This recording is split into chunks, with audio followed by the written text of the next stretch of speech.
ஆகாய் 2வது அதிகாரம் 19வது வசனம். ஆகாய் chapter 2 verse 19. ஆகாய் 2வது அதிகாரம் 19வது வசனத்தின் பின் பகுதியை நான் வாசிக்கிறேன். நான் இன்று முதல் உங்களை ஆசீர்வதிப்பேன் என்று கர்த்தர் சொல்லுகிறார். நான் இன்று முதல் உங்களை ஆசீர்வதிப்பேன். From this day on I will bless you. கர்த்தர் இஸ்ரவேல் ஜனங்களுக்கு செருபாபேலின் கீழ் பாபிலோன் அடிமைத்தனத்திலிருந்து புறப்பட்டு வந்த யூதா ஜனங்களுக்கு கொடுத்த ஒரு வார்த்தையாய் காணப்படுகிறது, வாக்குத்தத்தமாய் காணப்படுகிறது. என்ன வார்த்தை? இன்று முதல் நான் உங்களை ஆசீர்வதிப்பேன். எவ்வளவு அருமையான வார்த்தை! ஆசீர்வாதம் என்ற வார்த்தையை விரும்பாதவர்கள் ஒருவரும் இருப்பது. எல்லோருக்கும் பிரியமான ஒரு வார்த்தை தான் ஆசீர்வாதம் என்பதாய் காணப்படுகிறது. நம்முடைய தேவனுடைய சுபாவத்தை பார்க்கும் போது கூட அவர் நம்மை ஆசீர்வதிக்கிறார். நம்முடைய ஆண்டவருடைய இருதயத்தை பார்த்தால் கர்த்தருடைய ஜனங்கள் ஆசீர்வாதமாய் காணப்பட வேண்டும் என்பதை விரும்புகிறேன். ஆபிரகாம் என்ற ஒரு மனுஷனை கர்த்தர் தெரிந்தெடுத்தார். ஊர் என்ற கல்தேயருடைய பிரஜாதிகளுடைய வம்சத்திலே காணப்பட்ட ஒரு மனுஷனை தெரிந்தெடுத்து வேதம் சொல்லுகிறது, அவனை கர்த்தர் ஆசீர்வதித்து அவனை பெருக பண்ணினார். அவருடைய குமாரனாகிய ஈசாக்கை குறித்து நாம் பார்க்கும்போது, ஈசாக்கு விதை விதைத்தால் கர்த்தர் அவனை ஆசீர்வதித்ததினால் நூறத்தனையான பலன் அவனுக்கு வந்தது. யாக்கோபை குறித்து, ஈசாக்கின் குமாரனாகிய யாக்கோபை குறித்து நாம் பார்க்கும் போது கூட வேதம் என்ன சொல்லுகிறது? யாக்கோபு என்னும் நதியண்டையில் ஒரு நாள் யாக்கோபு கடந்து வந்து ஆண்டவரோடு போராடினான். என்ன சொன்னான்? நீர் என்னை ஆசீர்வதித்தால் ஒழிய உம்மை விட்டேன். ஆண்டவர் அந்த இடத்தில் அவனை ஆசீர்வதித்தார். இன்னும் ஒரு மனுஷனை குறித்து நீங்கள் அறிந்திருப்பீர்கள், யாபேஸ். யாபேஸ் என்றாலே துக்கத்தின் மகன் என்பது, சன் ஆஃப் சாரோ என்பதுதான் அதனுடைய அர்த்தம். அவர் எல்லாரும் அவனை யாபேஸ் என்று கூப்பிடும் போது அவனுடைய இருதயம் சுக்கு நூறாகி போகும், மிகுந்த துக்கம். ஆனால் ஒரு நாள் அவன் தேவனை நோக்கி பார்த்து சொன்னான், தேவரீர் என்னை ஆசீர்வதித்து உம்முடைய கரம் என்னோடு கூட இருந்து தீங்கு என்னை துக்கப்படுத்தாதபடி எல்லா தீங்குக்கும் என்னை விலக்கி காரும் என்று சொன்ன வேளையிலே கர்த்தர் அப்படியே அவனை ஆசீர்வதித்தார். அதன் நிமித்தமாய் துக்கத்தின் மகன் கனத்திற்குரிய பாத்திரமாய் மாறினார் என்று வேதம் சொல்லுகிறது. இயேசுவை குறித்து வாசிக்கும் போது பரத்திற்கு அவர் எழுந்தருளி போன வேளையிலே ஒரு ஆசீர்வதிக்கையில் எடுத்துக் கொள்ளப்பட்டார் என்று வேதம் சொல்லுகிறது. ஆக கர்த்தருடைய சுபாவங்களில் மேன்மையான ஒரு சுபாவம், கர்த்தருடைய பிள்ளைகள் ஆசீர்வாதமாய் காணப்பட வேண்டும். இந்த வார்த்தையை நான் வாசிக்கிற பொழுது கூட வசனம் சொல்லுகிறது, இன்று முதல் நான் உங்களை ஆசீர்வதிப்பேன். ஒருவேளை இதுவரைக்கும் நம்முடைய வாழ்க்கையில் ஆசீர்வாதங்கள் கடந்து வராமல் காணப்படலாம். இன்று கர்த்தருடைய சபைக்கு ஆண்டவர் கொடுக்கிற ஒரு வார்த்தை, இன்றிலிருந்து நான் உங்களை ஆசீர்வதிப்பேன். தேவன் மாறாதவர், அவருடைய வார்த்தை மாறாதது. அவர் சொன்னால் அப்படியே செய்கிற தேவன். ஒருவேளை இதுவரைக்கும் பல நன்மைகளை நம்முடைய வாழ்க்கையில் இழந்து போனவர்களாய் நாம் காணப்படலாம். கர்த்தர் சொல்லுகிறான், இன்றிலிருந்து வார்த்தையை கேட்கிற அத்தனை பேரையும் கர்த்தர் ஆசீர்வதிப்பேன் என்று வாக்கு கொடுக்கிற தேவனாய் காணப்படுகிறான். இந்த வார்த்தையை உங்களுக்கு உரித்தாகி கொள்ளும்படிக்காய் கர்த்தருடைய ஆவியானவர் விரும்புகிறவராய் கூட காணப்படுகிறார். தேவன் கொடுக்கிற ஆசீர்வாதத்திற்கும் பிசாசு கொடுக்கிற ஆசீர்வாதத்திற்கும் உள்ள வித்தியாசம் என்ன? வேதம் சொல்லுகிறது, தேவன் ஒரு மனுஷனை ஆசீர்வதிக்கும் போது அதனோடு வேதனையை கூட்ட மாட்டார்.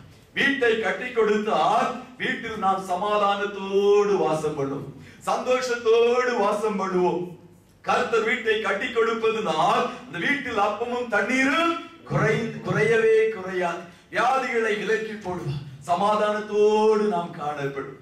சாத்தான் ஒருவேளை அவனை பின்பற்றுகிறவர்களுக்கு, பிசாசு தன்னை பின்பற்றுகிறவர்களுக்கு வீட்டை கட்டி கொடுப்பான், அது மாளிகையாய் காணப்படும். ஆனால் உள்ளே சமாதானம் இருப்பதில்லை, சந்தோஷம் இருப்பதில்லை, கண்ணீர், கவலை, பாடுகள், துக்கம் அங்கே நிறைந்திருக்கும். அதுதான் பிசாசு கொடுக்கிற ஆசீர்வாதமாய் காணப்படுகிறது.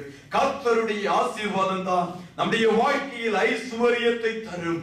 தேவன் அதனோடு வேதனையை கூட்டுவதில்லை என்றால் இன்று முதல் உங்களை ஆசீர்வதிப்பேன் என்று சொல்லுகிற கர்த்தருடைய வார்த்தைக்கு கர்த்தருடைய பிள்ளைகளாகி நீங்களும் நானும் செவி சாய்த்து அதை உரிமையாக்கி கொள்ளுகிற வேளையிலே ஆகாய் தீர்க்கதரிசியின் புஸ்தகத்தை நாம் வாசிக்கிற வேளையில் இஸ்ரவேல் ஜனங்கள் எப்படி இந்த ஆசீர்வாதத்தை உரிமையாக்கி கொண்டார்கள் என்பதை குறித்து நாம் சற்று தியானிக்க வேண்டியது அவசியமாய் காணப்படுகிறது. கர்த்தர் நம்மை ஆசீர்வதிப்பது உண்மை. வேதத்திலே ஒருபோதும் ஆண்டவர் கட்டளைகள் இல்லாதபடி ஆசீர்வதிக்கிற கர்த்தர் அல்ல. இதை செய்ய என்று சொல்லுவார், அதன்படி நாம் செய்தால் அவருடைய வார்த்தை நம்முடைய வாழ்க்கையில் நிச்சயமாகவே பலிக்கிறதாய் காணப்படுகிறது. ஆக சில ஆலோசனைகளை குறித்து நாம் தியானிக்க போகிறோம். ஆலோசனைகளுக்கு நாம் கீழ்ப்படுகிற வேளையில் கர்த்தர் மெய்யாகவே நம்மை ஆசீர்வதிக்கிற கர்த்தராய் காணப்படுவார். தகப்பனுடைய ஆசீர்வாதத்தை பெற்றுக் கொள்வது எப்படி? இந்த குறிப்பிட்ட வார்த்தையை இஸ்ரவேல் ஜனங்களுக்கு கர்த்தர் எந்த சூழ்நிலையில் கொடுத்தார் என்பதை ஆண்டவருடைய பிள்ளைகள் முதலாவது அறிய வேண்டும். நாம் அறிவோம், சாலோமன் ராஜா முதலாவது தேவாலயத்தை கட்டினார். தாவீதின் குமாரன் தாவீதுக்கு கர்த்தர் ஆலயம் எப்படி கட்டப்பட வேண்டும் என்ற பிளானை கொடுத்தார். அந்த பிளானின் படி அவருடைய குமாரனாகிய சாலோமோன் ஆலயத்தை கட்டினார். அந்நாட்களில் உலக அதிசயங்களில் ஒன்றாய் சாலோமோனுடைய தேவாலயம் காணப்பட்டது. அதை கட்டுவதற்கு எத்தனை வருஷங்கள் ஆனது? சகோதரர்கள் யாராயிலும் சொல்லுங்க. 7 வருஷங்கள் ஆனது. அடுத்ததாய் ஒரு கேள்வி, சாலோமோன் கட்டின தேவாலயம் எத்தனை வருஷங்கள் அதே இடத்தில் நிலைத்து நின்றது? யாராயிலும் சொல்லுவீர்களா? எத்தனை வருஷம் சாலோமோனுடைய தேவாலயம் அந்த இடத்தில் காணப்பட்டது? அது இடிக்கப்படுவதற்கு முன்பாய் எத்தனை வருஷங்கள் ஆனது என்று தெரியுமா? சுமார் 410 வருஷங்கள் ஆனது. 410 வருஷங்கள் சாலோமோன் கட்டின தேவாலயம் அதே இடத்தில் இருந்தது. சாலோமோனுக்கு பின்பு யூதேயாவில் 19 ராஜாக்கள் தோன்றினார்கள். சாலோமோனுடைய குமாரன் ரெகோபெயாம், அதன் பின்பாய் கடைசியாய் சிதேக்கியா போன்ற 19 ராஜாக்கள் யூதாவின் வம்சத்திலே தோன்றினார்கள். இந்த ராஜாக்கள் கடைசியா யூதாவில் தோன்றின ராஜாக்கள் சுமார் 5 ராஜாக்கள் தேவனை விட்டு தூரம் போய்விட்டார்கள். தேவனை விட்டு சோரம் போனார்கள். விக்கிரகங்களுக்கு ஆராதனை செய்தார்கள். தீர்க்கதரிசிகளின் வார்த்தைகளுக்கு செவி கொடுக்கவில்லை. எரேமியா என்ற தீர்க்கதரிசி கண்ணீரோடு அவர்களுக்கு அநேக ஆலோசனையை சொன்னார். ஆலோசனைகளை அவர்கள் கேட்கவில்லை. அது நிமித்தமாய் கர்த்தர் ஒரு தண்டனையை எரேமியா தீர்க்கதரிசியின் மூலமாய் வெளிப்படுத்தினார். 70 வருஷங்கள் இஸ்ரவேல் கர்த்தருடைய ஜனம், கர்த்தருடைய சொந்த ஜனம் புறஜாதி ராஜாவை, பாபிலோனிய ராஜாவாகிய நேபுகாத்நேச்சாரை சேவிக்க வேண்டும் என்பதுதான் அந்த தண்டனை. அந்த வார்த்தையின்படியே சிதேக்கியா ராஜாவின் நாட்களில் சரியாய் 410 வருஷங்களுக்கு பின்பாக சாலோமன் தேவாலயத்தை கட்டி 410 வருஷங்களுக்கு பின்பாக சிதேக்கியா அரசாண்ட நாட்களிலே பாபிலோனிய ராஜாவாகிய நேபுகாத்நேச்சார் பெரும் படையோடு கடந்து வந்து எருசலேமை முற்றுகை போட்டான். இஸ்ரவேலில் அநேக ஜனங்களை அவன் அன்று கொன்று போட்டான். பிரபுக்கள், கல்விமான்கள், நல்ல திடகாத்திரமான வாலிபர்களை எல்லாம் பிடித்து சிறைபிடித்து கொண்டு போனான். தேவனுக்கென்று மகிமையாய் சாலோமோனால் கட்டி எழுப்பப்பட்ட ஆலயம் அன்று தரைமட்டமாக்கப்பட்டது, இடித்து நிர்மூலமாக்கப்பட்டது. ஆலயமே அந்த இடத்தில் இருந்ததற்கு அறிகுறி இல்லாத ஒரு சூழ்நிலை. இந்த சிறைபிடிக்கப்பட்ட ஜனங்கள் பாபிலோனிய ராஜாவை 70 வருஷம் சேவித்தார்கள். 70 வருஷம் பாபிலோனிலே அடிமைகளாக கர்த்தருடைய ஜனங்கள் காணப்பட்டார்கள். 70 வருஷம் முடிகிற வேளையிலே அங்கே பாபிலோனிய ராஜாவுக்கு பின்பு மேதியனாகிய தரியு அரசாண்டார். அதன் பின்பாய் பெர்சிய ராஜாவாகிய கிங் சைரஸ் கோரேஸ் என்ற ஒரு ராஜாவை கர்த்தர் எழுப்பினார். இந்த கோரேஸ் ராஜாவின் நாட்களில் அவன் ஒரு தேவனுடைய பாத்திரம் அல்ல, இஸ்ரவேலின் தேவனை நம்பினான், அவரை பின்பற்றினான் என்று எழுதப்படவில்லை. ஆனால் அந்த ராஜாவை குறித்து அநேக காரியங்கள் வேதத்தில் எழுதப்பட்டிருக்கிறது. குறிப்பாக நீங்கள் ஏசாயா 44வது அதிகாரம் 28, ஏசாயா 45 1 முதல் 4 வாசிக்கிற வேளையில் அந்த ராஜாவை குறித்து அநேக காரியங்கள் எழுதப்பட்டிருக்கிறது. வாசியுங்கள் ஏசாயா chapter 44 verse 28. கோரேசை குறித்து அவன் என் மேய்ப்பன், அவன் எருசலேமை நோக்கி நீ கட்டப்படு என்றும் தேவாலயத்தை நோக்கி நீ அஸ்திபாரப்படு என்றும் சொல்லி எனக்கு பிரியமானதை எல்லாம் நிறைவேற்றுவான். பாருங்கள், புறஜாதி ஒரு ராஜாதான், அவனை குறித்து கர்த்தர் சொல்லுகிறார், அவன் என்னுடைய ஜனங்களுடைய மேய்ப்பன். அவன் எருசலேமை நோக்கி தேவாலயத்தை நோக்கி சொல்லுவான், நீ கட்டப்படு என்று சொல்லுவான். மாத்திரமல்ல, தாவீது தேவனுடைய இருதயத்திற்கு பிரியமானவனாய் காணப்பட்டது போல இவரும் கூட என்னுடைய இருதயத்திற்கு பிரியமானவன் என்று தேவன் அவனை குறித்து சாட்சி கொடுக்கிறதை பார்க்கிறோம். 45 1வது வசனத்தை வாசியுங்கள். கர்த்தராகிய நான் அபிஷேகம் பண்ணின கோரேசுக்கு முன்பாக ஜாதிகளை கீழ்ப்படுத்தி ராஜாக்களின் இடைக்கட்டுகளை அவிழ்க்கும் படிக்கும் அவனுக்கு முன்பாக வாசல்கள் பூட்டப்படாது இருக்க கதவுகளை திறந்து வைக்கும் படிக்கும் அவனுக்கு முன்பாக வாசல்கள் பூட்டப்படாமல் இருக்கவும் கதவுகள் திறந்திருக்கவும் அவனை பார்த்து அவன் வலது கையை பிடித்துக் கொண்டு அவனுடைய வலது கையை கோரேசின் வலது கையை பிடித்துக் கொண்டு அவனுக்கு சொல்லுகிறதாவது நான் உனக்கு முன்னே போய் கோணலானவைகளை செவ்வையாக்குவேன். நான் உனக்கு முன்பாய் கடந்து சென்று கோணலானவைகளை செவ்வையாக்குவேன். உன்னை பெயர் சொல்லி அழைக்கிற இஸ்ரவேலின் தேவனாகிய கர்த்தர் நானே என்று நீ அறியும்படிக்கு உன்னை பெயர் சொல்லி அழைக்கிற இஸ்ரவேலின் தேவனாகிய கர்த்தர் நான் என்று நீ அறியும்படி வெண்கல கதவுகளை உடைத்து இருப்பு தாழ்பாள்களை முறித்து அந்தகாரத்தில் இருக்கிற பொக்கிஷங்களையும் ஒளியிடத்தில் இருக்கிற புதையல்களையும் உனக்கு தருவேன் என்று கர்த்தர் வாக்குத்தத்தங்களின் மேல் வாக்குத்தத்தங்களை புறஜாதி ராஜாவாகிய கோரேசுக்கு கொடுத்து அங்கே அவனை உற்சாகப்படுத்துகிறதை நாம் பார்க்கிறோம். அவன் ஒரு புறஜாதி தான், தேவனை அறியாதவன் தான், இஸ்ரவேலின் காணியாட்சிக்கு புறம்பானவன் தான். ஆனால் திடீரென்று கர்த்தர் அவனை தெரிந்தெடுக்கிறார். தன்னுடைய பணியை செய்யும்படிக்காக அவனை கர்த்தர் தெரிந்தெடுக்கிறதை பார்க்கிறோம்.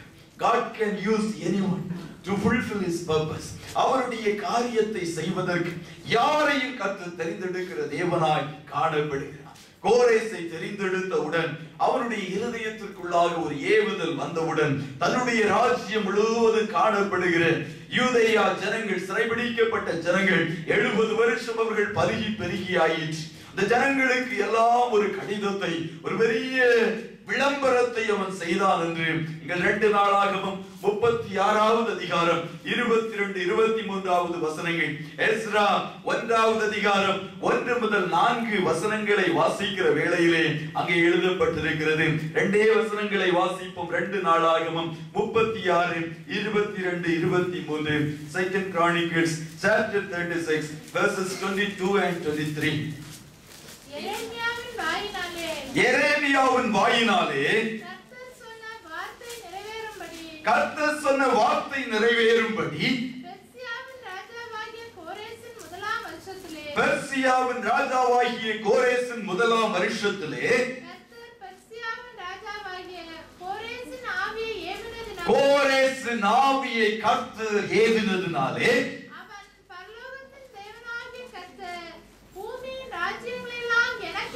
பூமியின் ராஜ்யங்களை எல்லாம் எனக்கு தந்து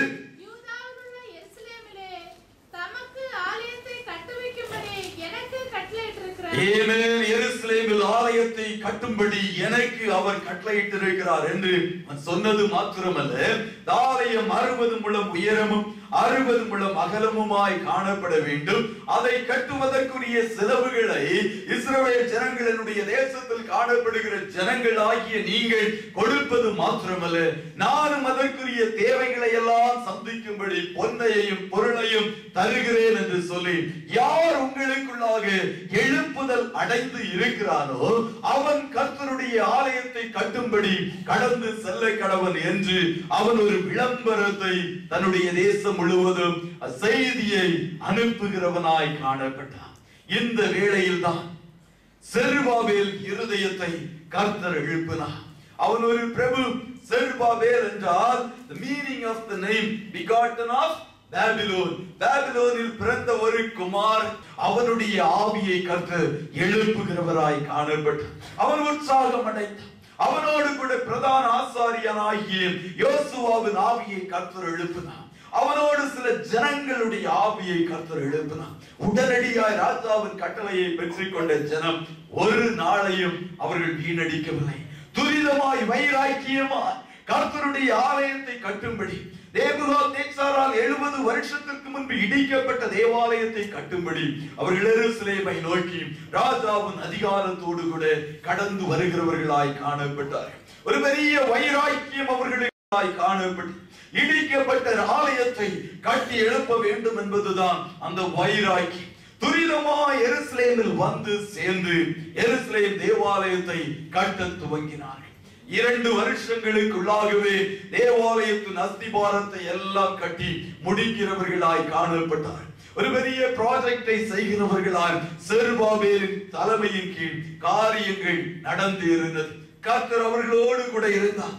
எல்லா காரியங்களையும் கைகூடி வர பண்ணுகிறவராய் காணப்பட்டார். மாத்திரமல்ல, எஸ்ரா 3வது அதிகாரம் 10-11வது வசனங்களை வாசிக்கிற வேளையிலே மிகுந்த சந்தோஷத்தோடு அந்த பணியை செய்தார்கள் என்று எழுதப்பட்டிருக்கிறது.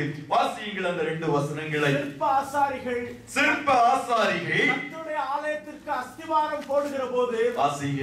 இஸ்ரவேல் ராஜாவாகிய தாவீதுடைய கட்டளையின்படியே கர்த்தரை துதிக்கும்படிக்கு வஸ்திரங்கள் தரிக்கப்பட்டு பூரிகைகளை ஊதுகிற ஆசாரியரையும் தாளங்களை கொட்டுகிற ஆசாபின் குமாரராகிய லேவியரையும் நிறுத்தினார்கள். கர்த்தர் நல்லவர், இஸ்ரவேலின் மேல் அவருடைய கிருபை என்றும் உள்ளது என்று அவரை புகழ்ந்து துதிக்கையில் மாறி மாறி பாடினார்கள். கர்த்தரை துதிக்கையில் ஜனங்கள் எல்லாரும் கர்த்தருடைய ஆலயத்தின் அஸ்திவாரம் போடப்படுகிறது நிமித்தம் மகா கம்பீரமாய் ஆரவாரித்தார்கள். மகா கம்பீரமாய் ஒரு ஆர்ப்பரிப்போடு கூட தேவனுடைய ஆலயத்தின் அஸ்திபாரத்தை பிரமாணங்களின்படி கர்த்தரை துதித்து லேவியர்கள் எல்லோரோடு கூட சேர்ந்து அவர்கள் அந்த அஸ்திபாரத்தை போட்டார்கள். ஒரு பெரிய வைராக்கியத்தோடு, ஒரு பெரிய எதிர்பார்ப்போடு இவர்களை நம்பி கர்த்தர் கொடுத்த பணியை துரிதமாய் செய்கிறவர்களாய் காணப்பட்டார்கள். இந்த காரியங்களை எல்லாம் பொல்லாத சத்துரு அவன் பார்த்து கொண்டே இருந்தான். பிசாசானவர் ஒவ்வொரு காரியங்களையும் பார்த்து கொண்டே இருந்தான். இதை எப்படி தடுப்பது, என்ன இதற்கு எதிராய் செய்வது என்ற எண்ணம் அவனுக்குள்ளாய் வந்தது. அவன் நேரடியாய் செயல்பட முடியாது. அவனுக்கும் சில கருவிகள் தேவை, ஆட்கள் தேவை. அவர்கள் மூலமாய் தான் அவன் கிரியை செய்கிறவனாய் காணப்படும். வேளையில் தான் முதலாக ஜனங்களுக்குள்ளாக சோர்வு என்ற அம்பை அவன் அனுப்புகிறவனாய் காணப்பட்டான். Spirit of discouragement, சோர்வு என்ற அம்பை, ஆயுதத்தை செருபாபேல் இஸ்ரவேலின் ஜனங்களுக்குள்ளாய் பொல்லாத பிசாசு அனுப்பினான். எப்படி என்று அந்த சம்பவத்தை நீங்கள் வாசித்தால் அது மிக ஒரு அருமையான ஒரு சம்பவம். கர்த்தருடைய பிள்ளைகள் எல்லோரும் அறிய வேண்டிய ஒரு காரியம். எப்படி சோர்வுகளை மேற்கொண்டு கர்த்தருக்காய் வைராக்கியமாய் ஓடுவது, எப்படி பிசாசின் தந்திரங்களை நாம் அறிந்து அவனுடைய கிரியைகளை அவனுடைய தந்திரங்களை முன்பு அறிந்து அவனை மேற்கொண்டு கர்த்தருக்காய் சாட்சியாய் நிற்பது எப்படி என்பதை இந்த இடத்திலிருந்து நாம் கற்றுக்கொள்ளலாம். அவன் செய்த காரியம் என்ன? ஆலய அஸ்திபாரத்தை கட்டி கொண்டிருந்த வேளையிலே அங்கே சில ஜனங்கள் காணப்பட்டார்கள். அவர்கள் சமாரியர்கள் என்றாலே பாதி இஸ்ரவேல் ஜனங்கள், பாதி புறஜாதிரர், ஒரு மிக்ஸ்ட் கம்யூனிட்டி. அவர்கள் என்ன செய்தார்கள்? அவர்கள் செய்தியை அனுப்பினார்கள். நாங்களும் உங்களோடு வந்து கட்டுவோம், நாங்களும் உங்கள் தேவனை நாடுவோம். அசீரிய ராஜாவின் அடிமைத்தனத்திலிருந்து வந்த நாளில் இருந்து நாங்களும் அந்த இடத்தில் பலி செலுத்தி கொண்டு வருகிறோம் என்ற ஒரு செய்தியை அனுப்பினார்கள். ஆக இந்த வார்த்தைகள், ஒருவேளை நாம் ஒரு ஆலயத்தையோ ஒரு ப்ராஜெக்டையோ கட்டுகிறவர்களாய் காணப்பட்டால் இப்படிப்பட்ட ஒரு செய்தி வந்தால் என்ன செய்வோம் சொல்லுங்க. நமக்கு உதவிக்கு 4 பேர் வர்றாங்க. ஐயோ ரொம்ப நல்லது. ஆலயத்துல 15 பேர் வர்றாங்க. அவர்கள் என்ன நோக்கத்தோடு வருகிறார்கள் என்பது முக்கியம். ஆக ஒரு சேனை, நாங்கள் 100 பேர் உங்கள் சபைக்கு வருகிறோம்னா பெரிய ஒரு சந்தோஷம். அதே போல் ஒருவேளை நாம் ஏற்றுக்கொண்டிருப்போம். ஆனால் செருபாபேல் அவன் கர்த்தருடைய ஊழியக்காரன், அவன் கர்த்தருடைய தாசன், அவன் எல்லாவற்றையும் அறிந்தான். அவன் ஒரு காரியத்தை குறித்து மிகவும் கவனமாய் இருந்தான். இவர்கள் ஒருவேளை கடந்து வந்தால் புறஜாதிகளின் ஆராதனையை யூதேயாவுக்குள் கொண்டு வருவார்கள். அந்நிய அக்கினியை கர்த்தருடைய பலிபீடத்தில் காட்டுவதற்கு முயற்சிப்பார்கள். ஒரு மிக்சட் வொர்ஷிப்பாய் மாற்றி விடுவார்கள் என்ற ஒரு எண்ணம் செருபாபேலுக்குள்ளாய் கடந்து வந்தான். அவன் அந்த வேளையில் சொன்னான், ஆராதிக்கிற பரிசுத்தமுள்ள தேவன் பரிசுத்த ஆராதனைக்கு பாத்திரன், அந்நிய ஆராதனையை தேவனோடு நான் கலக்க மாட்டேன் என்று சொல்லி அவர்களுக்கு அவர்களுடைய விருப்பங்களுக்கு ஒத்து போகாதவனாய் செருபாபேல் காணப்பட்டான். இந்த வேளையில் தான் உதவி செய்ய வருகிறோம் என்று சொன்ன ஜனங்களுடைய உண்மை சுபாவம் வெளிப்பட்டு அவர்களுடைய சத்துருக்கள் கேட்டபோது என்று எஸ்ரா 4வது அதிகாரம் 1-2 வசனங்கள் சொல்லுகிறது. இவர்கள் மெய்யாய் உதவி செய்யும்படியாய் அல்ல, பிசாசின் கருவிகளாய் கர்த்தருடைய வேலைக்கு எதிர்த்து நிற்க அவன் ஏற்படுத்தின சத்துருக்களாய் அவர்கள் காணப்பட்டார்கள். உடனடியாய் அடுத்ததாய் அவர்கள் செய்த காரியம் என்ன என்பதாய் பார்க்கும்போது எஸ்ரா 4வது அதிகாரம் 4வது வசனத்தை வாசிக்கிற வேளையிலே அவர்கள் செய்த காரியம் என்ன? வாசியுங்கள் அந்த வசனத்தை. அதனால் அந்த தேசத்து ஜனங்கள் யூதா ஜனத்தின் கைகளை தளர பண்ணி, ஆகையால் அந்த தேசத்தின் ஜனங்கள் யூதா தேசத்தின் ஜனங்களுடைய கைகளை தளர பண்ணினார்கள். கட்டாதபடிக்கு அவர்களை சங்கடப்படுத்தி பெர்சியாவின் ராஜாவாகிய கோரேசின் காலம் முழுதும் தாரியு என்னும் பெர்சியா ராஜா அரசாண்ட காலம் மட்டும் அவர்கள் யோசனையை அபத்தமாக்கும்படி அவர்களுக்கு விரோதமாய் ஆலோசனைக்காரருக்கு கைக்கூலி கட்டினார்கள். என்ன செய்தார்கள் பாருங்கள். முதலாவது கைகளை தளர பண்ணி சங்கடப்படுத்தினார்கள். உதவி செய்ய வருகிறோம் என்று சொன்னவர்கள் இப்போது தளர பண்ணி சங்கடப்படுத்துகிற ஒரு சூழ்நிலையில் காணப்படுகிறதை பார்க்கிறோம். இந்த சூழ்நிலையிலும் செருபாபேல் சோர்ந்து போகவில்லை. அவனுடைய ஆலய அஸ்திபார பணியானது முன்னேறி கொண்டே காணப்பட்டது. அவன் அந்த வேலையை நிறுத்தி விடவில்லை. பல விதங்களில் தொந்தரவு செய்தார்கள், பல விதங்களில் உபத்திரவப்படுத்தினார்கள். ஆயினும் செருபாபேல் கர்த்தரை பலமாய் பிடித்துக் கொண்டு கர்த்தருடைய பணியை செய்கிறவனாய் காணப்பட்டான். அடுத்ததாய் பார்க்கும்போது வாசித்த அதே பகுதியிலே 2வது ஆயுதமும் சத்துரு எய்த 2வது ஆயுதமும் வாய்க்காதே போனதுனால் கோரேஸ் ராஜாவின் அரண்மனையில் வேலை பார்க்கிறேன் அவனுடைய ஆலோசனைக்காரருக்கு கைக்கூலிகளை கொடுத்தார்கள். அங்கேயும் அந்நாட்களிலும் இந்திய தேசத்தை போல லஞ்சம் கொடுத்திருக்கிறார். அவனுடைய ஆலோசனைக்காரர் கோரேஸ் தான் இவர்களை அனுப்பினான். கோரேஸ் தான் ஆலயத்தை கட்டும்படியாய் சொன்னான். 2 வருஷங்கள் தான் ஆனது. அதற்குள்ளாக அவனுடைய ஆலோசனைக்காரர்களுக்கு கைக்கூலி கொடுத்து இஸ்ரவேலின் ஜனங்கள் ராஜாவுக்கு விரோதமான காரியங்களை செய்கிறார்கள் என்ற துர்ச்செய்தியை அங்கே பரப்புனதுனாலே கோரேஸ் ராஜா அவன் மறு உத்தரவு வருகிற வரை ஆலய பணியை நிறுத்தி போட்டான். ஒருவேளை எந்த ராஜாவின் நாட்களில் நிறுத்தப்பட்டது என்று வேதத்தின் வாயிலாக நீங்கள் அறியாமல் வாசிக்கிற வேளையில் தெரிந்து கொள்ள முடியவில்லை என்றாலும் கோரேஸ் ராஜா 7 வருஷம் பெர்சியாவில் அரசாண்டான். அவனுடைய முதல் வருஷ ஆட்சியின் கீழ்தான் செருபாபேல் கடந்து வந்தான். இப்போது 2 வருஷங்கள் தான் முடிந்திருக்கு. ஆகையால் கோரேசின் நாட்களிலேயே அந்த உத்தரவு பிறப்பிக்கப்பட்டது. ஆலய கட்டுமான பணி நின்று போனதாய் காணப்பட்டது. அஸ்திபாரத்தோடு அது நின்று போனது. ராஜாவின் உத்தரவை மீற முடியாதபடி அங்கே செருபாபேலும் அவனுடைய ஜனங்களும் இந்த வேலையை நிறுத்துகிறவர்களாய் காணப்பட்டார்கள். இந்த இடத்தில் தான் செருபாபேல் தவறு செய்கிறவனாய் காணப்பட்டான். மிகுந்த உற்சாகத்தோடு ராஜாவின் அனுமதியோடு கடந்து வந்தாலும் ராஜாவை நம்பி அல்ல, பரலோக ராஜாவை நம்பி தன்னுடைய பணியை அவன் செய்திருக்கிறான். இது கர்த்தருடைய பிள்ளைகளாகிய விசுவாசிகளாகிய ஊழியக்காரர்களாகிய நமக்கு இது மிகவும் உற்சாகத்தை கொடுக்கிற ஒரு காரியமாய் காணப்படுகிறது. ஊழியத்தின் பாதையில் அநேகர் வருவார்கள், உதவிக்காய் வருகிறேன் என்று சொல்லுவார்கள், கைகளை தளர பண்ணுவார்கள், வேதனைகளை கொடுப்பார்கள். எந்த சூழ்நிலையா இருந்தாலும் நம்முடைய கண்கள் யாரை நோக்க வேண்டும்? தேவனை நோக்க வேண்டும். ஒருபோதும் தேவன் பேரில் காணப்படுகிற கண்களை எடுத்து மற்ற மனுஷர்கள் மேல் நம்முடைய நம்பிக்கையை வைக்கிறவர்களாய் காணப்படலாக. செருபாபேல் அந்த தவறை அவன் செய்ததினால் ஆலய கட்டுமான பணியானது 2 வருஷத்தோடு நின்று போனது. கர்த்தர் இஸ்ரவேல் ஜனங்களை ஆசீர்வதிக்க முடியாமல் போனது. இஸ்ரவேல் ஜனங்களுக்கு என்று வைத்திருந்த மகத்துவமான காரியங்களை யூதேயாவின் ஜனங்களுக்கு கர்த்தர் செய்ய முடியாமல் போனது என்பதாக வேதத்தின் வாயிலாக நாம் அறிந்தவர்களாய் காணப்படுகிறோம். சத்துரு மிகவும் சந்தோஷப்பட்டு, devil was so happy, அவனுக்கு மிகுந்த சந்தோஷம். ஆலய கட்டுமான பணி நின்று போனது. இந்த வேளையில் தான் அடுத்த பணியை அவனே கொடுக்கிறவனாய் காணப்படுவான்.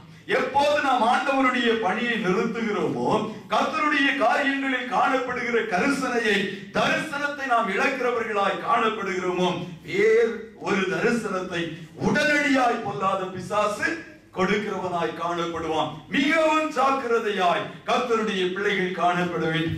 ஆலயத்துடைய வருகையை, தேவனுடைய சமூகத்தில் வந்து அவரை ஆராதிப்பதை, அவரை சேவிப்பதை நாம் நிறுத்தின உடனே வேறொரு காரியத்தை, வேலையில் நல்ல காரியங்களை கொண்டு வருவான். ஓவற்றைமை கொடுக்கிறவனாய் காணப்படுவான். அந்த ஆசை இந்த ஆசையை கொடுப்பான். இன்னும் அநேக நன்மைகளை தருகிறது போல நாடகம் ஆடுகிறவனாய் பொல்லாத சத்துரு மாறிவிடுவான். இடத்தில் அதைதான் நாம் பார்க்கிறவர்களாய் காணப்படுகிறோம். ஆகாய் 1வது அதிகாரம் 2 முதல் 4 வசனங்களை வாசிக்கிற வேளையிலே ஆலய கட்டுமான பணியை விட்டுவிட்டார்கள், வேறொரு பணியை துவங்கினார்கள். வாசியுங்கள் என்று அருமையான வார்த்தைகளை. ஆகாய் 1வது அதிகாரம் 2 முதல் 4 வசனங்கள். இந்த ஜனங்கள் கர்த்தருடைய ஆலயத்தை கட்டுகிறதற்கு ஏற்ற காலம் இன்னும் வரவில்லை என்கிறார்கள். இந்த ஜனங்கள் கர்த்தருடைய ஆலயத்தை கட்டுகிறதற்கு ஏற்ற காலம் இன்னும் வரவில்லை என்கிறார்கள் என்று சேனைகளின் கர்த்தர் சொல்லுகிறார். ஆனாலும் ஆகாய் என்னும் தீர்க்கதரிசியின் மூலமாய் கர்த்தருடைய வார்த்தை உண்டாக்கி அவர் சொல்லுகிறார், இந்த வீடு பாழாய் கிடக்கும் போது என்னுடைய ஆலயமாகிய வீடு பாழாய் கிடக்கும் போது நீங்கள் மற்ற பாவப்பட்ட உங்கள் வீடுகளில் குடியிருக்கும்படியான காலம் இதுவோ? மற்ற பாவப்பட்ட உங்கள் வீடுகளில் குடியிருக்கும் காலம் இதுவோ? இவர்கள் செய்த வேலையை பாருங்கள். கர்த்தருடைய ஆலயத்தை அஸ்திபாரத்தோடு நிறுத்திவிட்டு அடுத்த சுமார் 17 வருஷங்கள் தங்களுக்கு என்று மற்ற பாவப்பட்ட வீடுகளை கட்டினார்கள். ஆலயம் கட்டுவது, ஆலயம் கூடி வருகையை மாத்திரம் நிறுத்திப்பார்கள்.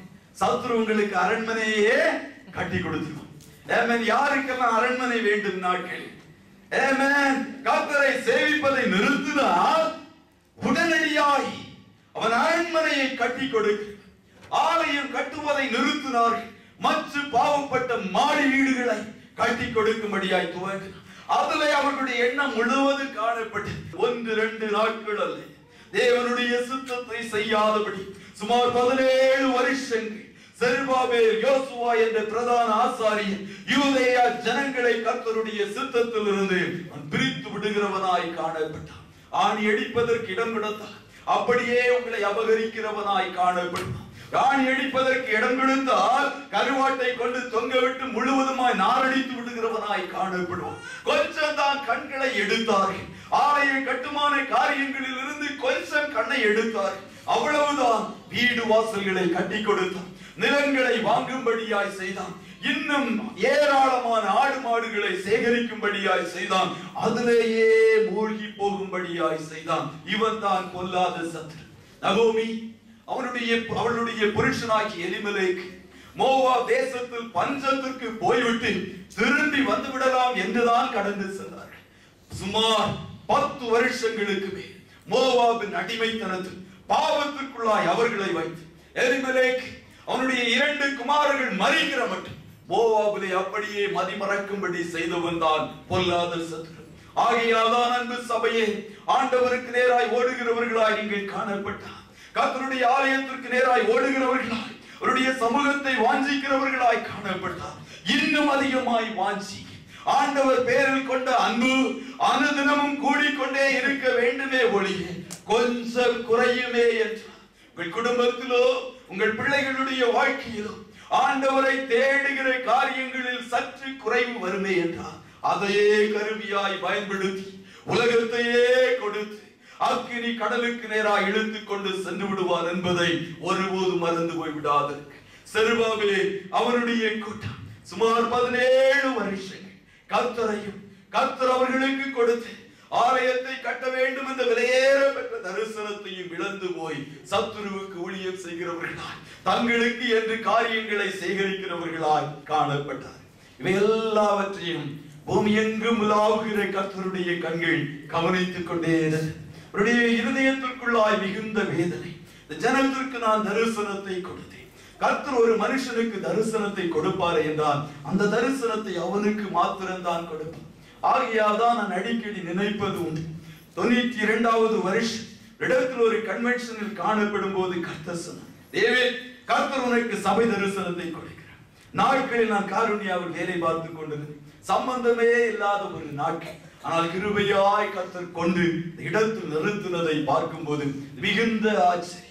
தரிசனத்தை கர்த்தர் ஒரு மனுஷனுக்கு தான் கொடுப்பார். சபை மக்கள் எப்படிப்பட்டவர்களாய் காணப்பட வேண்டும்? அந்த தரிசனத்தை பகிர்ந்து கொள்ளுகிறவர்களாய் காணப்பட வேண்டுமே ஒழிய இன்னொரு தரிசனத்தை கொண்டு உட்புகுத்த முயற்சிக்கிறவர்களாய் காணப்படலாக.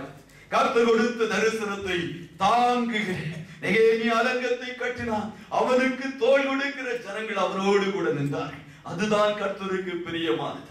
இங்கே செருபாபேலை பார்க்கும் போது அவன் தரிசனத்தை இழந்து போனான். தேவனுடைய இருதயத்தை மிகுந்த துக்கம் உண்டாயிற்று. அவருடைய இருதயத்தில் மிகுந்த துக்கம் உண்டாயிற்று. அவர் எல்லாவற்றையும் கவனித்துக் கொண்டிருந்தார். ஜனங்களுடைய இருதயத்தை திருப்பி இவர்களை ஆசீர்வதிப்பது எப்படி என்ற எண்ணம் ஆண்டவருக்குள்ளாய். அவர் செய்தது என்ன? வீடுகளை கட்டினார்கள். மற்ற பாவப்பட்ட வீடுகள் தான். முன்பே நான் சொன்னது போல அங்கே சமாதானம் இல்லை. நிலங்களை வாங்கினார்கள், பயிரிட்டார்கள். கர்த்தர் எல்லாவற்றையும் ஊதி போட்டார். எங்கும் வறட்சி, கைப்பாடு அனைத்தின் மேலும் வறட்சி. ஆகாய் 1:6. நீங்கள் திரளாய் விதைத்தும் கொஞ்சமாய் அறுத்துக் கொண்டு வருகிறீர்கள். நீங்கள் திரளாய் விதைத்தும் கொஞ்சமாய் அறுத்துக் கொண்டு வருகிறீர்கள். நீங்கள் புசித்தும் திருப்தியாகவில்லை. புசித்தும் திருப்தி இல்லை. குடித்தும் பரிபூரணம் அடையவில்லை. குடித்தும் பரிபூரணம் அடையவில்லை. நீங்கள் வஸ்திரம் உடுத்தியும் ஒருவனுக்கும் குளிர் விடவில்லை. வஸ்திரம் உடுத்தி இருக்கிறாங்க, ஆனால் குளிர் போன பாடில்லை. கூலியை சம்பாதிக்கிறவன் பொத்தலான பையிலே போடுகிறவனாய் அதை சம்பாதிக்கிறான். கூலியை சம்பாதிக்கிறவன் பொத்தலான பையிலே போடுகிறவனாய் காணப்பட்டான். எவ்வளவு உண்மையான வார்த்தை! நேக சகோதரர்களிடம் பேசும் போதெல்லாம் சொல்லுவார், ஐயோ இவ்வளவு சம்பாதிக்கிறேன், எங்கே போகிறது என்று தெரியவில்லை. கஷ்டம், கடன் எல்லா பொத்தலான பைகளிலே போடுகிற ஒரு அனுபவமாய் காணப்படுகிறது. 9வது வசனத்தை வாசிக்கும் போது அதிகமாய் வரும் என்று நீங்கள் எதிர்பார்த்திருந்தோம், இதோ கொஞ்சம் கிடைத்து. பயிர்களை விதைக்கும் போது அதிக அறுவடை வரும் என்று எதிர்பார்த்தார். வந்ததோ கொஞ்சம். அறுத்து வீட்டுக்கு கொண்டு வந்ததும் நான் அதை ஊதி போடுகிறேன். யார் ஊதுகிறது? கர்த்தர் அதை ஊதி போடுவேன் என்று சொல்லுகிறதை பார்க்க. எது நிமித்தம் என்றால், என் வீடு பாழாய் கிடைக்கும் போது எல்லோரும் அவனவன் தந்தன் வீட்டிற்கு ஓடி போய் அங்கே சுகமாய் இருக்கிறீர்களே என்பதாய் ஆண்டவர் வேதனைப்படுகிறதை பார்க்கிறோம். 2வது அதிகாரம் ஆகாய் 16-17வது வசனத்தை வாசிக்கும் போது அவர்களுடைய கைப்பாடு, கைகளின் வேலை எல்லாவற்றிலும் வறட்சியையும் கர்த்தர் அடியையும் கொண்டு வந்தார் என்பதாக அங்கே எழுதப்பட்டிருக்கிறது. எல்லாவற்றின் மேலும் ஒரு வறட்சியை கர்த்தர் அனுமதித்தார். இவர்கள் ஓடி ஓடி உழைத்தார். ஒன்றும் அவர்களுடைய கரங்களில் இருக்கவில்லை. இதை செய்யலாம் அதை செய்யலாம் என்று சொல்லி கர்த்தரை விட்டு தூரம் போய் 24 மணி நேரமும் வேலை செய்தார்கள். கடைசியாய் பார்க்கும் போது 8 மணி நேரம் வேலை செய்கிறவனுடைய வருமானமும் அவர்களுக்கு இல்லாமல் போச்சு. காரணம், கர்த்தர் எல்லாவற்றையும் ஊதி போட்டான். சபையே, ஒருபோது கர்த்தருடைய சமூகத்தை இழந்து கர்த்தருடைய சமூகத்தை வெறுத்து விட்டு உலகத்தின் காரியங்களை கர்த்தருடைய பிள்ளைகள் ஒருபோது நாம் தேட கூடாது. கர்த்தர் தான் நம்மை ஆசீர்வதிக்கிறார். அவர்தான் நம்மை செழிக்கப்படுகிறார். ஆண்டவரை விட்டு விலகி ஓடும் போது ஒரு வறட்சியை அனுமதிக்கிற கர்த்தர். கைப்பாடு அனைத்தின் மேலும் வறட்சியை அனுமதிக்கிற கர்த்தர். எல்லாவற்றையும் ஊதி போடுகிற தேவன். சம்பாதித்து பொத்தலான பைகளில் போடும்படியாய் செய்கிற கர்த்தர். ஆகையால் தான் நாம் வேலை செய்தாலும் பிசினஸ் செய்தாலும் எதை செய்தாலும் கர்த்தருடைய சமூகத்தை கர்த்தருடைய பிள்ளைகள் இழந்து நாம் ஒரு காரியத்தை தேடுகிறவர்களாய் காணப்பட்டால் ஒருபோதும் ஜெயம் வருவது இயலாத காரியம். ஆண்டவரையும் அவருடைய சமூகத்தையும் அதிகமாய் கர்த்தருடைய பிள்ளைகள் நாட்களில் நேசிக்கிறவர்களாய் நாம் காணப்பட வேண்டும். அவருடைய வீடு பாழாய் கிடக்குமே தான், அவருடைய சமூகம் பாழாய் கிடக்குமே தான், நம் என்னத்தை கட்டினாலும் அது நம்முடைய வாழ்க்கைக்கு ஒரு ஆசீர்வாதமாய் காணப்படாது என்பதை கர்த்தருடைய பிள்ளைகள் அறிந்தவர்களாய் காணப்பட வேண்டும். ஆகாய் தீர்க்கதரிசியின் புஸ்தகத்திலே சுமார் 4 இடங்களிலே கன்சிடர் யுவர் வேஸ், சிந்தித்து பாருங்கள், சிந்தித்து பாருங்கள், சிந்தித்து பாருங்கள் என்று சொல்லி திரும்ப திரும்ப கர்த்தர் சொல்லுகிறதை பார்க்கிறோம். 1வது அதிகாரம் 5, 7வது வசனங்கள், 2வது அதிகாரம் 18வது வசனங்களை வாசிக்கும் போது வழிகளை சிந்தித்து பாருங்கள். நீங்கள் கடந்து செல்லுகிற பாதை சரியா தவறா என்பதை நீங்கள் சிந்தித்து பாருங்கள் என்று ஆண்டவர் திரும்ப திரும்ப சொல்லுகிறதை பார்க்கிறோம். அருமையான சபையே, ஒருவேளை இந்த சூழ்நிலையிலே வறட்சியின் சூழ்நிலையில் யாராயிலும் நாம் காணப்படுவோம் என்றால் ஆண்டவர் நம்மை பார்த்து சொல்லுகிறார், வழிகளை சிந்தித்து பாருங்கள். மீண்டும் சொல்லுகிறார், கர்த்தர் உங்களையே ஆராய்ந்து பார்க்கும்படியாய் கர்த்தர் சொல்லுகிற தேவன் என்பதை ஒருபோதும் மறந்து போய் விடாதீர்கள்.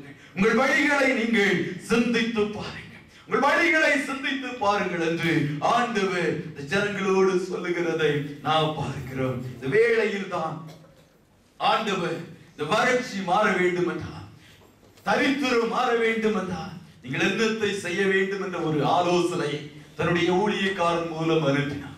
எல்லா இடங்களிலும் தன்னுடைய தீர்க்கதரிசிகளை ஊழியக்காரர்களை வைத்திருக்கிற கர்த்தர் ஏற்ற வேளையில் ஒரு ஆலோசனையை யூதேயா ஜனங்களுக்கு கர்த்தர் அனுப்பினார்.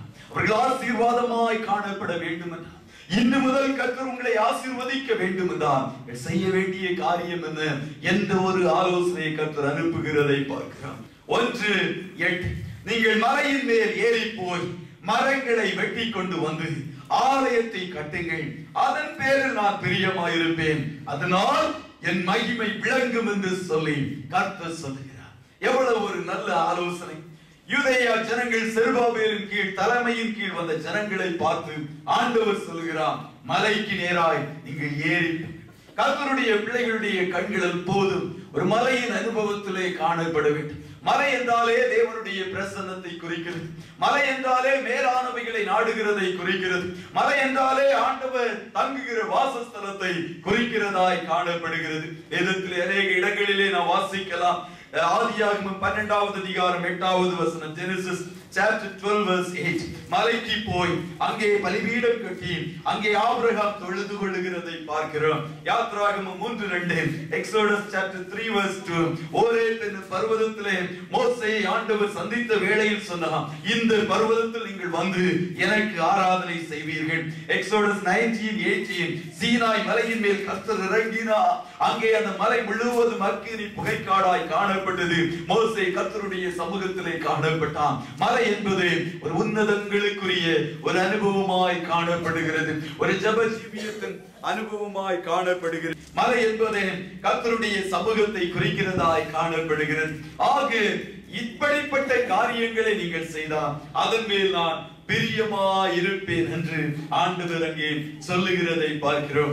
பெரிய ஆலோசனையாய் காணப்படுகிறது. சபையே, கர்த்தருடைய பிள்ளைகளே, கர்த்தருடைய சமூகத்தை வாஞ்சியுங்கள், கர்த்தருடைய காரியங்களை நீங்கள் செய்யுங்கள், கர்த்தருடைய ஆலயத்தை கட்டுங்க. ஆலயம் என்றால் என்ன? Where we meet God. அதுதான் கர்த்தருடைய ஆலயம், கர்த்தருடைய சமூகமாய் காணப்படுகிறது. எங்கே நாம் கர்த்தரை கண்டு சந்திக்கலாம்? அவருடைய ஆலயத்தில் அவரை கண்டு நாம் சந்திக்கலாம். நாம் கர்த்தருடைய சமூகத்தில் வருகிற வேளையில் ஏசாயா ஒரு தரிசனத்தை கண்டான். தேவனுடைய ஆலயத்தின் மேல் உயரமும் உன்னதமான ஸ்தானத்தில் கர்த்தர் வீற்றிருக்கிற ஒரு காட்சியை கண்டான். அவருடைய வஸ்திர தொங்கலால் தேவாலயம் நிறைந்திருந்தது. இந்த இடத்தில் நம்முடைய ஆவிக்குரிய கண்கள் திறக்குமே என்றால் ஆண்டவர் நம்மத்திலே ராஜாவாய் வீற்றிருக்கிறதை நம்முடைய கண்கள் இந்த வேளையில் காணலாம். கர்த்தர் ஒவ்வொரு ஆராதனையின் நடுவில் வந்து அமர்ந்திருக்கிற கர்த்தர் எங்கே அவருடைய மனவாட்டி கூடி வருகிறாளோ அங்கே அவர் நிச்சயம் நிச்சயமாய் காணப்படுவார். மணவாளன் நிச்சயமாய் எங்கே காணப்படுவார்? ஆலயத்திலே கர்த்தர் வந்து அமர்ந்திருக்கிற தேவன். ஆலயத்தின் சம்பூரணத்தினால் நம்மை ஆசீர்வதிக்கிற கர்த்தர். என்னுடைய வீடு எல்லா ஜனங்களுக்கு ஜெப வீடாய் காணப்படுகிறது என்று சொன்னார். ஜெப வீட்டிலே உங்களை அழைத்துக் கொண்டு வந்து உங்களை மகிழ பண்ணுவேன் என்று சொன்னார். அவருடைய சமூகத்தில் ஆனந்தம் உண்டு, நித்திய பேரின்பம் உண்டு என்று வேதம் சொல்லுகிறது. அவருடைய பிரசன்னத்தில் தான் எல்லா ஆசீர்வாதங்களும் காணப்படுகிறது என்பதை ஆண்டவருடைய பிள்ளைகள் மறந்து போய் விடக்கூடாது.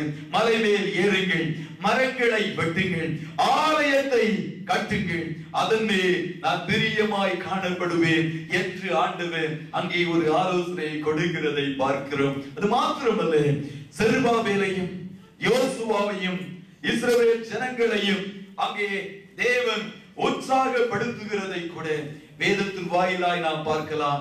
ஆகாய் 2வது அதிகாரம் 4-5 வசனங்களை வாசிக்கிற வேளையிலே ஜனங்களை கர்த்தர் எப்படி உற்சாகப்படுத்துகிறார் என்று நாம் வாசிக்க முடியும். வாசியுங்கள்.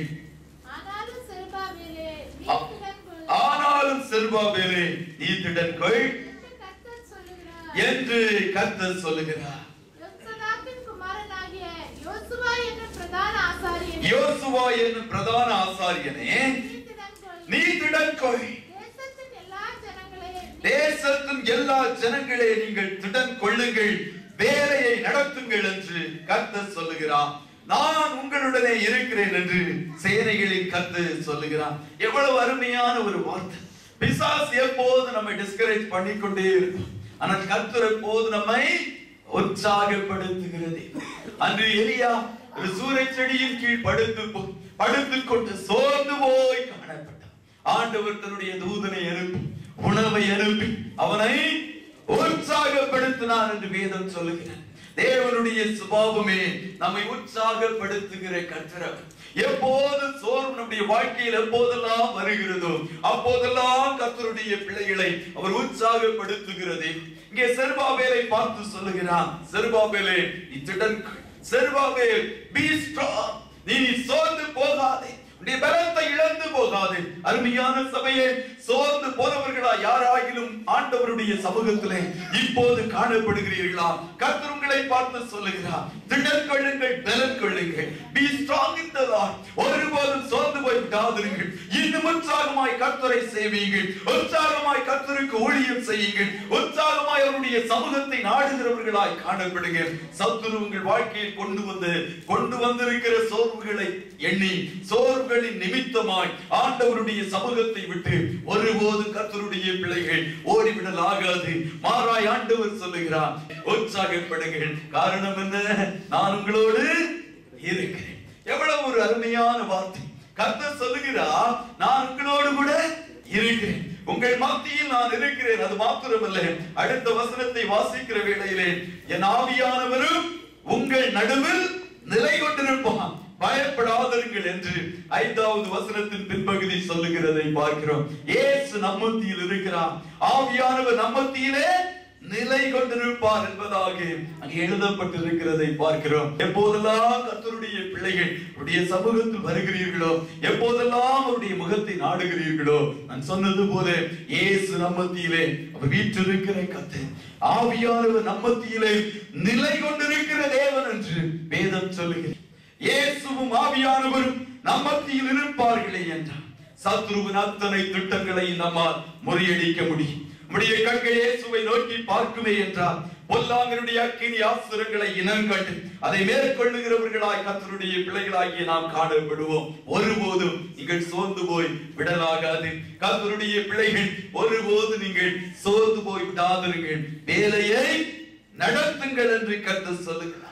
கர்த்தருடைய வேலையை செய்யுங்கள் என்று கர்த்தர் சொல்லுகிறதை பார்க்கிறோம். அல்லேலூயா. கர்த்தர் என்னத்தை நம்மை நம்பி கொடுத்திருக்கிறாரோ வேலையை கர்த்தருடைய பிள்ளைகள் செய்யுங்க, கர்த்தர் உங்களோடு கூட இருக்கிறார் என்று மீண்டும் ஆண்டவர் உற்சாகப்படுத்துகிறவராய் காணப்படுகிறார். மாத்திரமல்ல, அன்று ஆலயத்தை கட்டின வேளையிலே செருபாபேலோடு முதியவர்கள் காணப்பட்டார்கள், பெரியவர்கள் காணப்பட்டார்கள். இவர்கள் 70 வருஷத்திற்கு முன்பாக சாலமோனுடைய ஆலயத்தை கண்ட ஜனம். சாலமோனுடைய ஆலயம் நான் சொன்னது போல உலக அதிசயங்களில் ஒன்றாய் காணப்பட்டு மிக பிரமாண்டமாய் கட்டினான். அவன் ராஜாவாய் காணப்பட்டான். ஆனால் இப்போது அடிமைத்தனத்திலிருந்து வந்து ஜனங்கள் ஆலயத்தை, ராஜாவின் உதவியையும் இழந்து ஆலயத்தை கட்டுகிறார். இந்த வேளையில் பெரியவர்களுக்கெல்லாம் ஒரே அழுகு. அது இன்னொரு விதத்தில் டிஸ்கரேஜ்மெண்ட். ஏமே ஜனங்களே நம்மளை டிஸ்கரேஜ் பண்ணிடுவாங்க. ஏன் அழுதார்கள் என்றால், ஐயோ அந்த ஆலயம் இவ்வளவு பெரிதாய் காணப்பட்டது, இப்போது அஸ்திவாரம் போடப்படுகிற ஆலயம் மிக சிறியதாய் காணப்படுகிறது என்று சொல்லி துக்கத்து நிமித்தமாய் அவர்கள் அழுதார்கள். ஆகாய் 2வது அதிகாரம் 3வது வசனம் என்ன சொல்லுகிறது? இந்த ஆலயத்தின் முந்தின மகிமையை கண்டவர்களே, உங்களுக்குள்ளே நீந்திருக்கிறவர்கள் யார்? இப்பொழுது இது உங்களுக்கு எப்படி காண்கிறது? அதற்கு இது உங்கள் பார்வையில் ஒன்றும் இல்லாதது போல் காணப்படுகிறது அல்லவா என்று அங்கே எழுதப்பட்டிருக்கிறதை பார்க்கிறோம். எஸ்ரா 3:12 இதைதான் நாம் வாசிக்கிறோம். ஒன்றுமில்லாதது போல் அற்பமாய் காணப்பட்ட ஒரு காட்சி, அதுவும் இன்னொரு விதத்திலே துக்கமாய் காணப்பட்டது. வேளையில் ஆண்டவர் சொல்லுகிறான், ஆகாய் 2வது அதிகாரம் 7வது வசனத்தை வாசிக்கிற வேளையிலே அருமையான ஒரு வார்த்தை, சகல ஜாதிகளையும் அசைய பண்ணுவேன், சகல ஜாதிகளாலும் விரும்பப்பட்டவர் வருவார், ஆலயத்தை மகிமையினால் நிறைய பண்ணுவேன். சகல ஜாதிகளாலும் விரும்பப்பட்டவர் வருவார். யாரை குறித்து எழுதப்பட்ட வார்த்தை? இயேசுவை குறித்து எழுதப்பட்ட வார்த்தை. அவர் ஆலயத்தில் வந்தார், ஆலயத்தை மகிமையினால் நிரப்புகிற கர்த்தர். அடுத்த வசனத்தை வாசிக்கும் போது 9வது வசனம், முந்தின ஆலயத்தின் மகிமையை பார்க்கலாம், இந்த பிந்தின ஆலயத்தின் மகிமை பெரிதாய் இருக்கு. ஆலய கட்டிடம் சிறிதாய் போகலாம், ஆனால் மகிமை பெரிதாய் இருக்கு.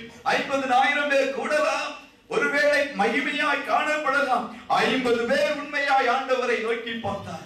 அந்த மகிமையை காட்டிலும் பெரிதான மகிமையை நம்மத்தில் வெளிப்படுத்துகிற கர்த்தர். நமக்குள்ளாய் காணப்பட வேண்டியது எல்லாம் கர்த்தரை உண்மையாய் சேவிக்க வேண்டும் என்ற எண்ணம் மாத்திரமாய் காணப்படுகிறது. ஆண்டவர் நம்மத்தில் இருக்கிறாரா என்று உறுதிப்படுத்தினார், அதுவே போதும். கர்த்தர் ஆலயத்தை மகிமையினால் நிரப்புகிற தேவன். முந்தின ஆலயத்தின் மகிமையை பார்க்கலாம், பிந்தின ஆலயத்தின் மகிமை மிகவும் அதிகமாய் காணப்படும் என்று சொல்லி ஜனங்களை உற்சாகப்படுத்தின வேளையிலே ஜனங்கள் கர்த்தருடைய வார்த்தைக்கு அப்படியே கீழ்ப்படிந்தார்கள். 17 வருஷங்களுக்கு பின்னால் மீண்டும் கர்த்தர் பேசுகிற வேளையிலே அப்படியே அவர்கள் கீழ்ப்படிந்தார்கள். அவர்கள் எழும்பி ஆலயத்தை கட்டுகிறவர்களாய் காணப்பட்டார்கள். 1வது அதிகாரத்தில் 12வது வசனத்தை வாசிக்கும் போது, அப்பொழுது செயல்தியேலின் குமாரனாகிய செருபாபேலும் யோத்சாக்கின் குமாரனாகிய யோசுவா என்னும் பிரதான ஆசாரியனும் ஜனத்தில் மீதியான அனைவரும் தங்கள் தேவனாகிய கர்த்தருடைய சத்தத்துக்கும் தங்கள் தேவனாகிய கர்த்தர் அனுப்பின ஆகாய் என்னும் தீர்க்கதரிசியினுடைய வார்த்தைகளுக்கும் செவி கொடுத்தார்கள். ஜனங்கள் கர்த்தருக்கு முன்பாக பயந்திருந்தார். ஆலயத்தை கட்டும்படியாய் துவங்கினார். அவர்களுடைய ஆவியை கர்த்தர் எழுப்பினதினாலே அவர்கள் ஆலயத்தை கட்டும்படியாய் துவங்கினார்கள். சகரியா தீர்க்கதரிசியின் மூலமும் கர்த்தர் உற்சாகப்படுத்தினார். இங்கே சகரியா 2:6 வாசிக்கும் போது, பலத்தினாலும் அல்ல பராக்கிரமத்தினாலும் அல்ல கர்த்தருடைய ஆவியினாலே ஆகும். செருபாபேலின் கைகள் இந்த ஆலயத்திற்கு அஸ்திபாரம் போட்டது, அவனுடைய கைகளே இந்த ஆலயத்தை கட்டி முடியும். செருபாபேலின் கரத்தில் உள்ள தூக்கு நூலை கர்த்தருடைய கண்கள் சந்தோஷமாய் பார்க்கிறது என்று சொல்லி மிகுந்த உற்சாகத்தோடு நேர்த்தியாய் கர்த்தருடைய காரியத்தை செய்ய வேண்டும் என்று சொல்லி உற்சாகத்தோடு கர்த்தருடைய காரியத்தை நடப்பித்தார்கள் என்று வேத பகுதியின் வாயிலாய் நாம் பார்க்கிறோம். நிமித்தமாய் சுமார் 4 வருஷங்களுக்குள் ஆலய கட்டுமான பணி முடிந்தது.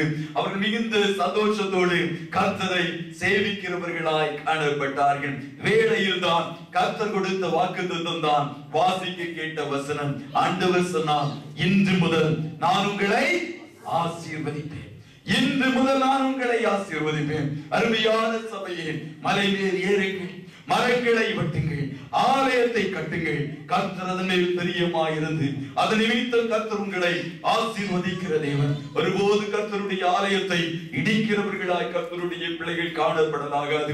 ஓட்டைகளை உருவாக்குகிறவர்களாய் காணப்படலாகாது. துராலோசனைகளுக்கு இடம் கொடுத்து கர்த்தருடைய சமூகத்தை, கர்த்தருடைய நாமத்தை அசட்டை செய்கிறவர்களாய், ஊழியங்களை இடித்து தள்ளுகிறவர்களாய் காணப்படலாகாது. மாறாய் திறப்பானதை அடைக்கிறவர்கள், கட்டுகிறவர்கள் என்ற பெயரை நாம் பெறும்போது கர்த்தர் நிச்சயமாகவே நம்மை ஆசீர்வதிக்கிற தேவன். இன்று முதல் நான் உங்களை ஆசீர்வதிப்பேன் என்று ஆண்டவர் சொல்லுகிறார். 2வது அதிகாரம் 8வது வசனம் ஆகாய் தீர்க்கதரிசி 2:8 வாசிக்கிற வேளையிலே வெள்ளி என்னுடையது, பொன் என்னுடையது என்று சேனைகளின் கர்த்தர் சொல்லுகிறார். எல்லா ஆசீர்வாதமும் யாருடையது? கர்த்தருடையது. அவர்தான் உங்களை வேதனை இல்லாதபடி ஆசீர்வதிக்க முடியும். நாம் செய்ய வேண்டிய காரியங்களை செய்யும் போது கர்த்தர் நிச்சயமாகவே ஆசீர்வதிக்கிற தேவன். பூமியும் அது நிறைவும் கர்த்தருடையதாய் காணப்படுகிறது. ஆலய காரியங்களை முழு உற்சாகத்தோடு முழு பலத்தோடு நாம் செய்வோம். ஆலயத்திற்கென்று ஒரு விசேஷித்த நன்மையை கர்த்தர் வைத்திருக்கிற தேவன். விசேஷித்த நன்மை நம்மை உயர்த்துவதாய் காணப்படும். ஆசீர்வதிக்க அது போதுமானதாய் காணப்படுகிறது. நாம் கர்த்தருடைய காரியங்களை உற்சாகத்தோடு நாம் செய்கிற வேளையிலே கர்த்தர் ஒருபோது நம்மை வாளாக்கி விடுவதில்லை, தலையாக நம்மை வைப்பார். நீங்களும் நானும் கீழாய் மாறிவிடுவதில்லை. மாறாக உயர்ந்த ஸ்தானத்திலே கர்த்தர் நம்மை உயர்த்தி வைக்கிறவராய் காணப்படுவான். இன்றிலிருந்து சரீர பலனோடு நாம் காணப்பட வேண்டுமா? நல்ல ஆசீர்வாதங்களை பெற வேண்டுமா? பூமிக்குரிய உன்னதங்களுக்குரிய எல்லா நன்மைகளை நாம் பெற வேண்டுமா? நம்முடைய துக்கம் சந்தோஷமாய் மாற வேண்டுமா? ஏவே நாட்களிலே நம்முடைய சுக வாழ்வு சீக்கிரமாய் துளிர்க்க வேண்டும் என்ற வாஞ்சை நமக்குள்ளாய் காணப்படுகிறதா? எழும்பு, எழும்பு, கர்த்தருடைய ஆலயத்தை கட்டு, கர்த்தருடைய சமூகத்தை நாடு. கர்த்தர் உன்னை இன்று முதல் ஆசீர்வதிப்பது உறுதியாய் காணப்படுகிறது. ஆண்டவருடைய சமூகத்திலே எழுந்து நின்று ஜெபிப்போமா? ஹalleluya, ஹalleluya, ஹalleluya. மலைமேல் ஏறுங்கள், மரங்களை வெட்டுங்கள், ஆலயத்தை கட்டுங்கள், அதன் மேல் நான் பிரியமாயிருப்பேன் என்று கர்த்தர் சொல்லுகிறார். அல்லேலூயா, ஹalleluya, ஹalleluya. ஏவே கர்த்தருடைய வீடு பாழாய் கிடப்பதற்கு காரணம் நாமாய் காணப்படுகிறோமா? ஏவே சத்துரு நம்மை ஆண்டவருடைய சமூகத்தை விட்டு பிரித்து தூர இழுத்து கொண்டு போய்விட்டானோ? ஏவே தேவனுடைய சமூகத்தை இழந்தவர்களாய், ஏவே ஆண்டவரை விட்டு வெகு தூரம் கடந்து சென்று கைப்பாடு அனைத்து மேலும் வறட்சி, என்னத்தை சம்பாதித்தாலும் நோய், என்னத்தை சம்பாதித்தாலும் வேதனைகள், என்னத்தை சம்பாதித்தாலும் கண்ணீர், எல்லா விதங்களிலும் கஷ்டம் என்று சொல்லி சோர்ந்து போய் காணப்படுகிறீர்களா? கர்த்தர் இன்று உங்களையும் என்னையும் பார்த்து சொல்லுகிறார். ஏமே செருபாபேலே திடன்கள், கர்த்தருடைய பிள்ளையே திடன்கள், விசுவாசியே be strong. ஆண்டவர் உங்களை பார்த்து சொல்லுகிறார், திடன்கொள்ளுங்க, உற்சாகப்படுங்க. இன்றிலிருந்து கர்த்தர் வார்த்தைகளை கேட்டு ஒவ்வொருவருடைய வாழ்க்கையிலும் ஒரு வித்தியாசத்தை காணப்பட போகிறார். ஒரு வித்தியாசத்தை இன்றிலிருந்து கர்த்தர் செய்ய போகிறார். இன்று முதல் நான் உங்களை ஆசீர்வதிப்பேன் என்ற கர்த்தருடைய வார்த்தையை விசுவாசிக்கிறவர்கள் கரங்களை தட்டி கர்த்தருக்கு மகிமையை செலுத்துவீர்களா? இன்று முதல் கர்த்தர் உங்களை ஆசீர்வதிப்பேன் என்று கர்த்தர் சொல்லுகிறார். ஒரு மனுஷனுடைய வார்த்தை அல்ல, கர்த்தருடைய வார்த்தையாய் காணப்படுகிறது. இன்றிலிருந்து உங்களுடைய சுகவாழ்வு துளுக்கம், இன்றிலிருந்து உங்களுடைய சரீர பலனடையும், இன்றிலிருந்து சத்துரு திருடி போட்ட ஆரோக்கியங்களை நாளப்பறையாய் திரும்ப பெறுகிறவர்களாய் காணப்படுவீர்கள். இதுவரைக்கும் உங்கள் கைப்பாடு மேல் வறட்சி என்றால் இன்றிலிருந்து ஒரு ஆசீர்வாதத்தை கர்த்தர் உங்களுக்கு தருகிறவராய் காணப்படுகிறார். இன்று முதல் நான் உங்களை ஆசீர்வதிப்பேன் என்று சேனைகளின் கர்த்தர் சொல்லுகிறார். ஹalleluya, ஹalleluya, ஹalleluya. ஏபேரமியார கர்த்தருடைய வார்த்தையின்படி செய்ய வேண்டியதை செய்தார். ஹalleluya. மெய்யாகவே சகோதரனே, உன்னுடைய தரித்திரமாறு, உன்னுடைய கஷ்டமாறு, உன்னுடைய பற்றாக்குறை நீங்க, உன்னுடைய கண்ணீர் மாறு. ஏவே அல்லேலூயா. ஓடி ஓடி உழைத்து உன்னுடைய குடும்பத்தை பராமரிக்க முடியவில்லையே, நீ ஏங்குகிற கர்த்தருடைய பிள்ளையே, ஆண்டவர் சொல்லுகிறார், நீ உண்மையாய் கர்த்தரை சேவித்துப்பா. வார்த்தையில் மாறாத தேவன் இன்று முதல் உங்களை ஆசீர்வதிப்பார். அல்லேலூயா. அவருடைய ஆசீர்வாதம் எல்லா விதங்களிலும் அல்லேலூயா உன்னை செழிக்க பண்ணும். அல்லேலூயா, ஹalleluya, ஹalleluya. சத்துருக்களை சோர்வுக்குள்ளாய் கொண்டு சென்று ஏவே அல்லேலூயா உங்கள் ஆரோக்கியத்தை திருடி வேதனை நிமித்தமாய் கண்ணீரோடு காணப்படுகிறீர்களோ? கர்த்தர் சொல்லுகிறார், உங்கள் வழிகளை சிந்தித்து பாருங்கள், உங்கள் வழிகளை சிந்தித்து பாருங்கள், உங்கள் வழிகளை சிந்தித்து பாருங்கள். ஏவே இன்று முதல் நான் உங்களை ஆசீர்வதிப்பேன் என்று சேனைகளில் கர்த்தர் சொல்லுகிறார். அல்லேலூயா, அல்லேலூயா.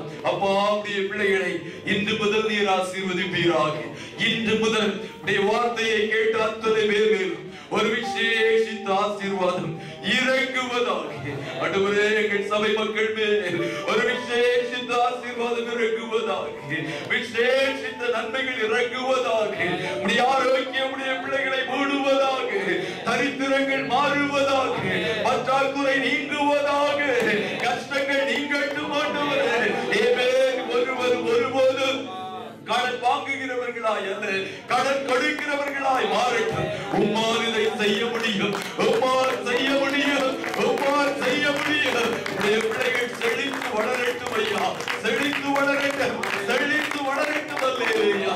ஏவே பிரியமானவனே, உன் ஆத்துமா வாழ்கிறது போல நீ எல்லாவற்றிலும் வாழ்ந்து சுகமாயிருக்கும்படி வேண்டுகிறேன் என்று சொன்ன ஆசீர்வதிக்கும் தகப்பனுடைய கரம் ஒவ்வொருவர் மேலும் இன்று அமருகிற தயவுக்காய் நன்றியோடு ஸ்தோத்தரிக்கிறோம் ஆண்டவரே. ஹல்லேலூயா.